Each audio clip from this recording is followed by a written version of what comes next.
pemirsa, apa kabar Anda hari ini? Semoga selalu dalam keadaan sehat dan tentunya harus tetap semangat ya. Senang sekali saya Widi Dwinanda dapat hadir menjumpai Anda dan kita akan berbincang dengan tema review penyaluran bansos oleh PT Pos Indonesia. Nah pemirsa, pemerintah melalui Kementerian Sosial terus mendorong percepatan pencairan bantuan sosial atau bansos.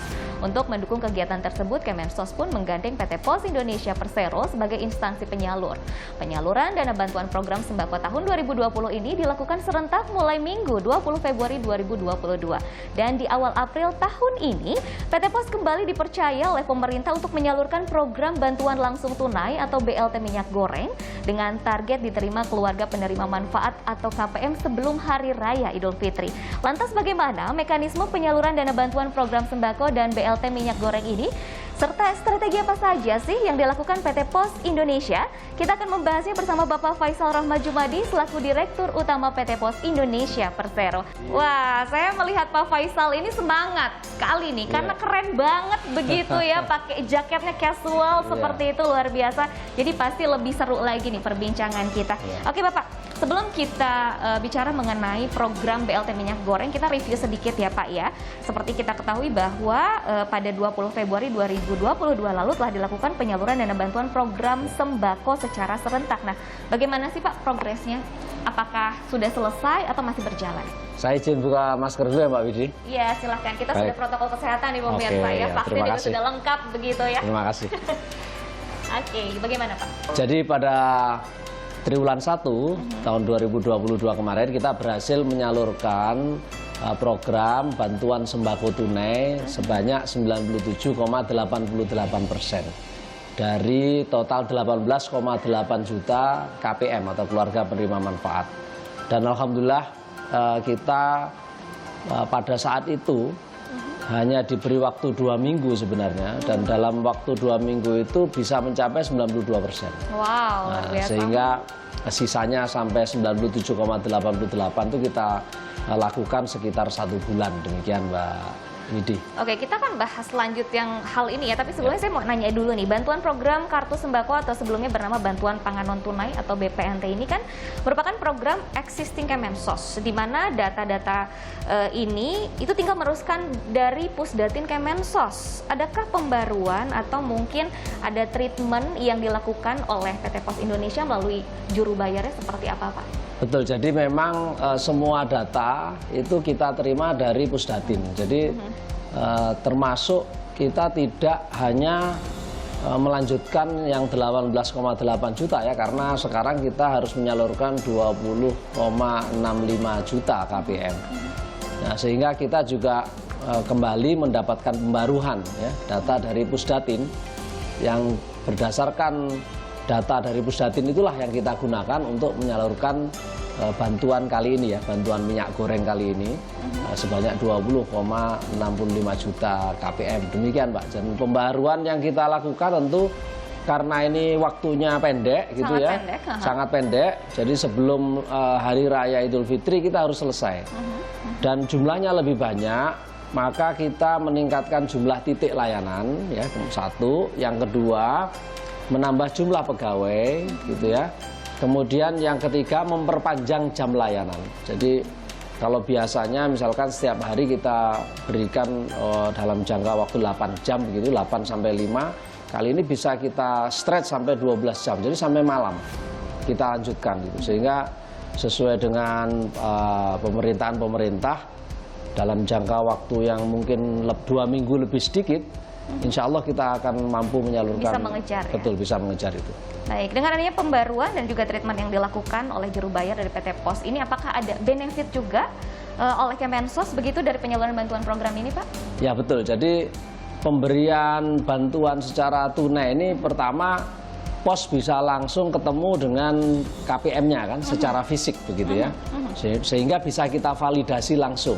Nah, oleh sebab itu inilah yang menyebabkan PT Pos diberikan penghargaan ya, karena kita memvalidasi langsung KPM ya, sehingga cukup akuntabel lah apa yang kita lakukan, karena validasi itu dilakukan tidak hanya KTP, KK sekaligus foto. Nah ini sehingga sangat akurat begitu. Nah ini juga satu kelebihan. Kemudian Yang kedua, tentu selain kita ketemu fisik, kita bisa memberikan feedback kepada Kemensos. Mungkin ada yang data yang diberikan ternyata KPM sudah meninggal, atau pegawai negeri sipil ya yang tidak berhak, atau pensiunan itu juga tidak berhak begitu ya, atau orangnya sudah pindah alamatnya gitu ya, sehingga juga tidak bisa kita salurkan. Sehingga semua yang akhirnya kita kembalikan datanya Kemensos itu nanti akan jadi data baru untuk lebih penyaluran. akurat begitu Betul, ya, Pak? penyalurannya untuk penyaluran berikutnya Kemensos sudah tahu, oh yang ini memang tidak eligible, yang ini eligible gitu ya. Kemudian yang ketiga tentu kita lengkapi dengan semua yang kita lakukan itu kita menggunakan mobile apps gitu yang dilengkapi geotagging, jadi letak di mana kita menyalurkan dan sekaligus bisa dimonitor melalui dashboard real time. Wow, Jadi luar biasa pemerintah ya. bisa memperoleh informasi secara akurat Real time juga. per detik, per menit, per jam itu berapa yang sudah disalurkan, sisa berapa, kalau dikembalikan karena alasannya apa, itu sangat detail. Sehingga Sangat detail dan jelas begitu ya. betul, sehingga nanti ketika biasanya kan setelah penyaluran akan ada pemeriksaan dari BPK, itu bisa sangat dipertanggungjawabkan akuntabilitasnya. Oke, bagaimana dengan target penyaluran dana bantuan program sembako tersebut? Apakah sudah tepat sasaran, terutama kalau kita kaitkan dengan pembaruan tadi, treatment-treatment tadi, Pak? Betul, jadi kalau tetap pembaruan itu dilakukan oleh Kemensos ya. Jadi DTKS-nya atau pembaruan data yang untuk penyaluran yang diberikan kepada pos itu selalu dilakukan oleh pemerintah, oleh dalam hal ini Kemensos. Jadi kami tidak melakukan apapun ya, perubahan apapun terhadap data tersebut.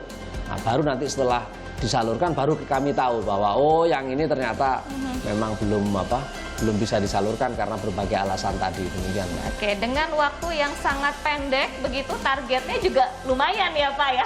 Jadi PR tersendiri tentunya.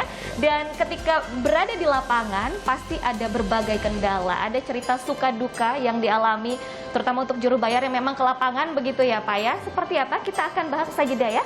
Jangan kemana-mana, tetaplah bersama kami.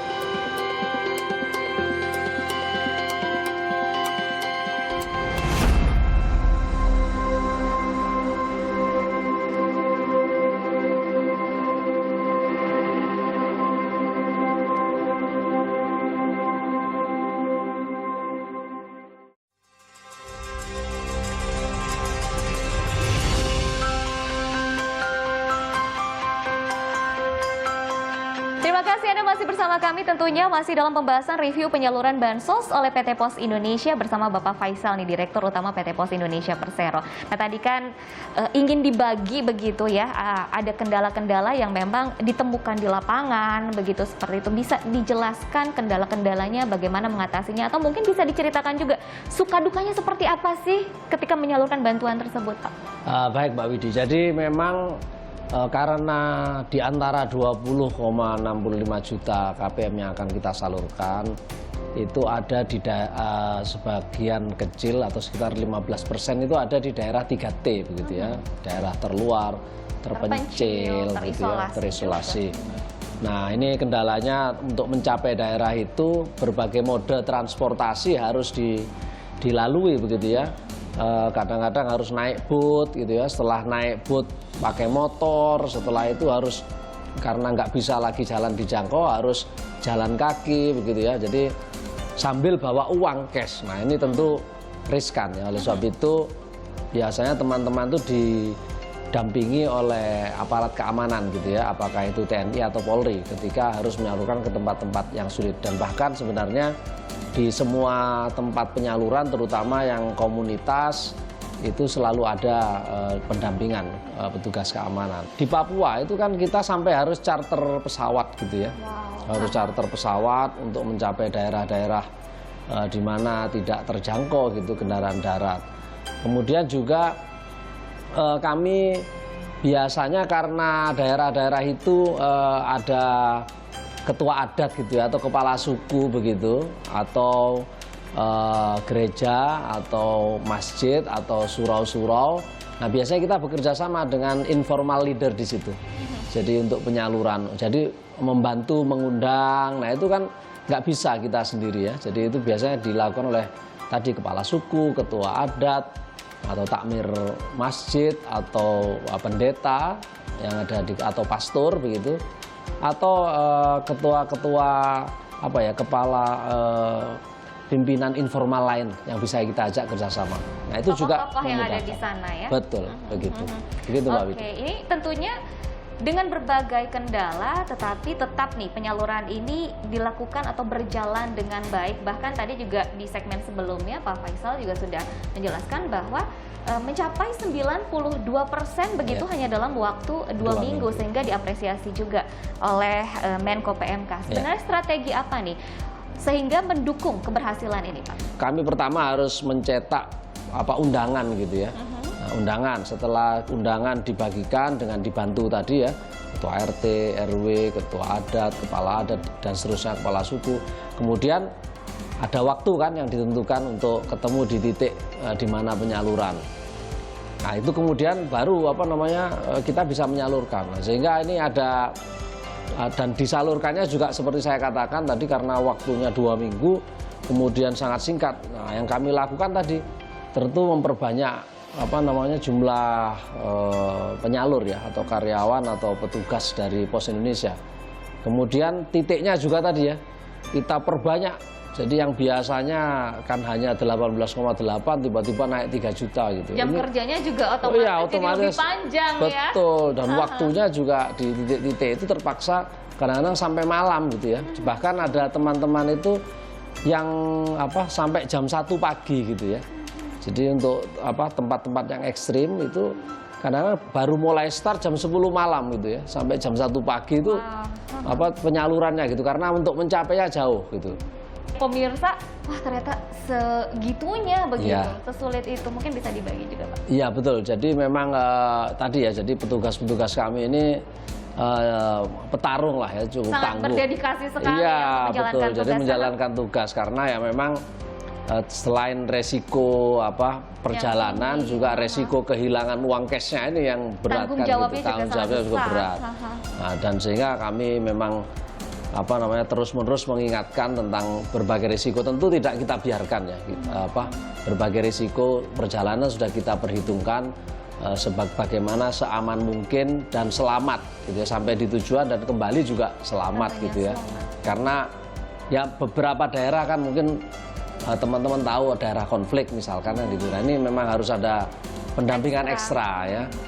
Kita tidak biarkan mereka jalan sendiri begitu ya, tanpa pengamanan. Nah, contoh-contoh yang seperti itu. Jadi transportasi yang tidak gampang, kemudian keamanan gitu ya, keselamatan, ini juga semuanya kami perhatikan. Dan ini mungkin nanti bisa di-share lah liputan-liputan langsung ya.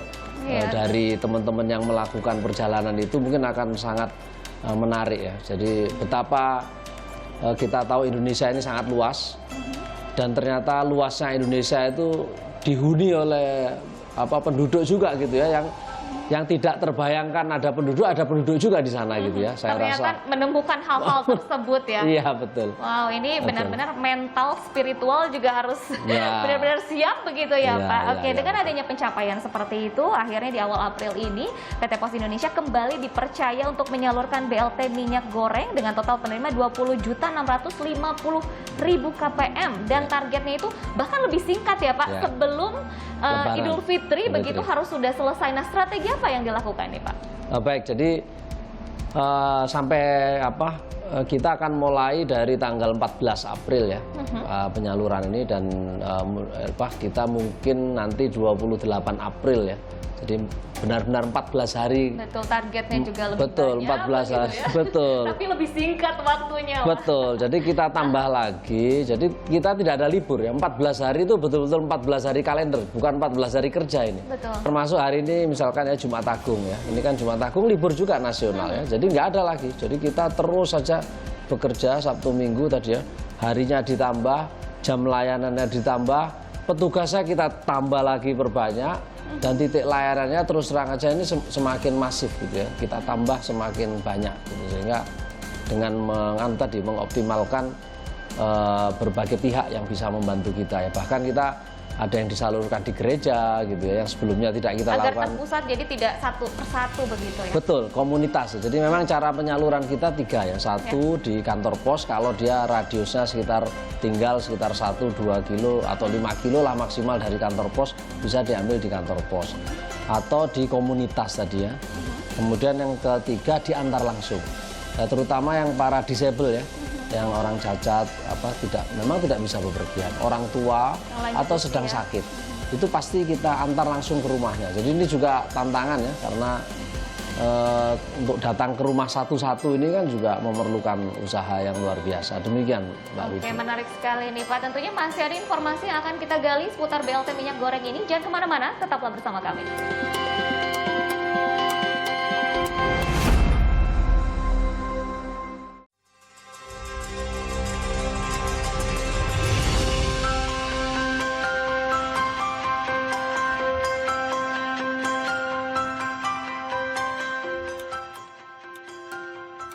Anda kembali bersama saya Widi Dwinanda dan tentunya masih bersama Bapak Faisal Rahmajibadi selaku Direktur Utama PT Pos Indonesia Persero. Kita akan berbincang kembali menggali informasi seputar BLT minyak goreng nih Pak.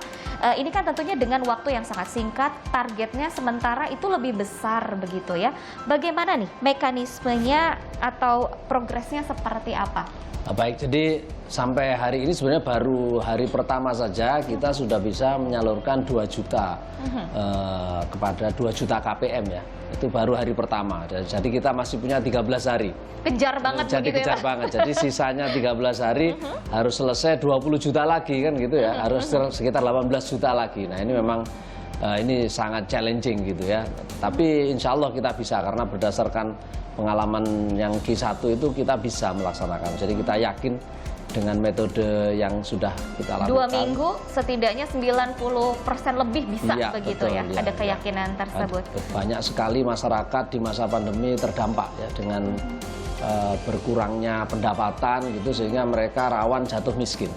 Nah, supaya tidak jatuh miskin maka inilah cara pemerintah untuk menangani kemiskinan dengan memberikan bantuan tunai gitu ya, yang nantinya langsung bisa dibelanjakan.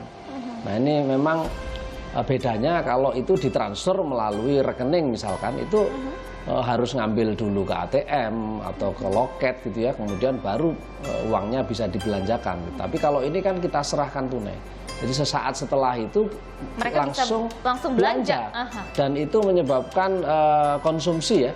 Ekonomi naik karena konsumsi naik kan. Kalau konsumsi naik maka ekonomi tumbuh gitu ya. Ada aktivitas perbelanjaan di situ ya. Betul, ada transaksi belanja ya, konsumsi. Nah, itu yang menyebabkan nanti ekonomi bisa cepat tumbuh gitu. Tapi kalau tidak diberikan secara tunai, nanti uang itu bisa tidak langsung dibelanjakan dan tidak bisa menggerakkan ekonomi, terutama ekonomi di sekitar desa-desa atau daerah-daerah terpencil tadi gitu ya.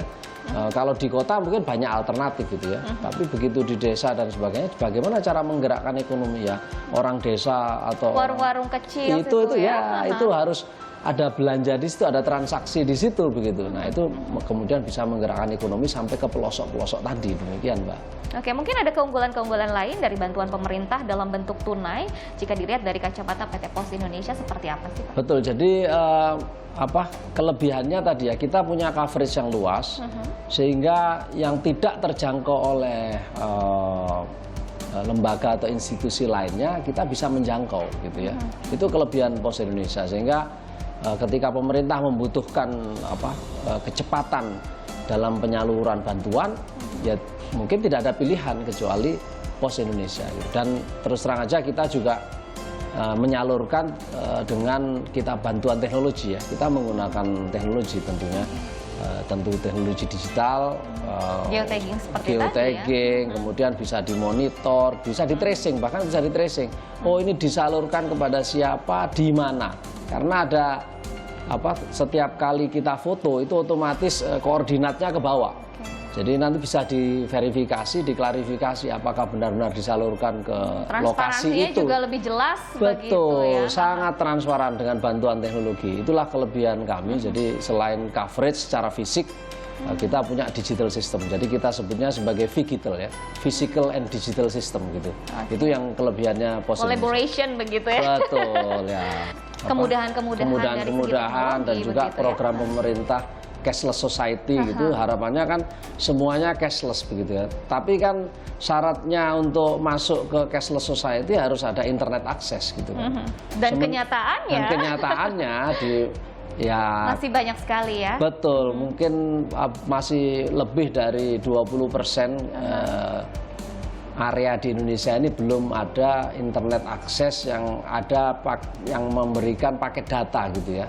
Kalau voice mungkin sudah lebih dari 90%, tapi kalau 4G misalkan coverage 4G yang orang bisa melakukan transaksi keuangan secara cashless itu masih belum memungkinkan. Nah, sehingga tadi satu-satunya jalan ya kalau tidak bisa menggunakan digital teknologi ya harus physical.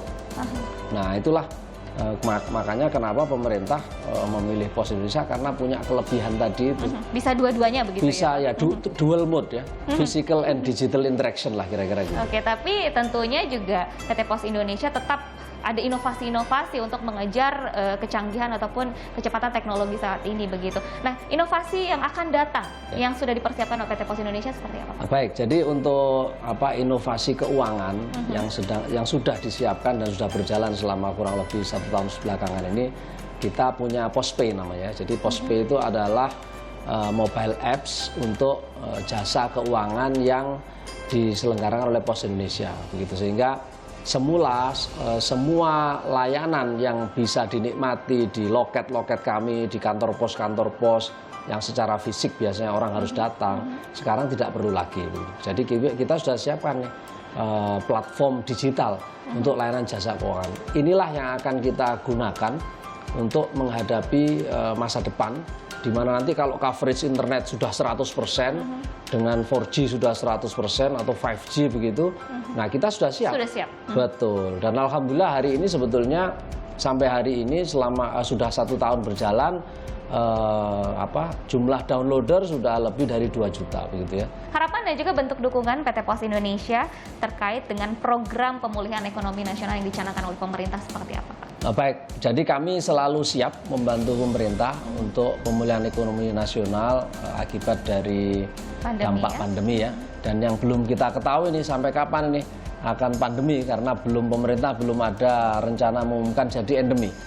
Dan kita tapi tetap optimis begitu ya, Pak? Optimis, kita selalu mendukung program pemerintah, apalagi khususnya untuk pengentasan kemiskinan atau program-program lain, misalkan terkait dengan pendidikan, kesehatan, gitu ya, ketenaga kerjaan yang sekarang banyak sekali bantuan-bantuan di sana disalurkan. Kita juga siap untuk membantu pemerintah dalam bidang itu. Baik, Bapak, terima kasih banyak.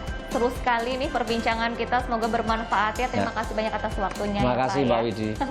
Ya pemirsa, demikian perbincangan bersama Bapak Faisal Rahman Jumadi selaku Direktur Utama PT Pos Indonesia Persero. Dan dengan mekanisme dan juga strategi yang baik yang diterapkan oleh PT Pos Indonesia ini, diharapkan penyaluran bantuan sosial dapat menjangkau keluarga penerima manfaat secara menyeluruh dan tentunya tepat sasaran demi mendukung terciptanya pemulihan ekonomi nasional. Saya Widi Dunanda, pamit undur diri, sampai jumpa lagi dan sehat selalu. Terima kasih banyak, Bapak. Terima kasih, Mbak Widi.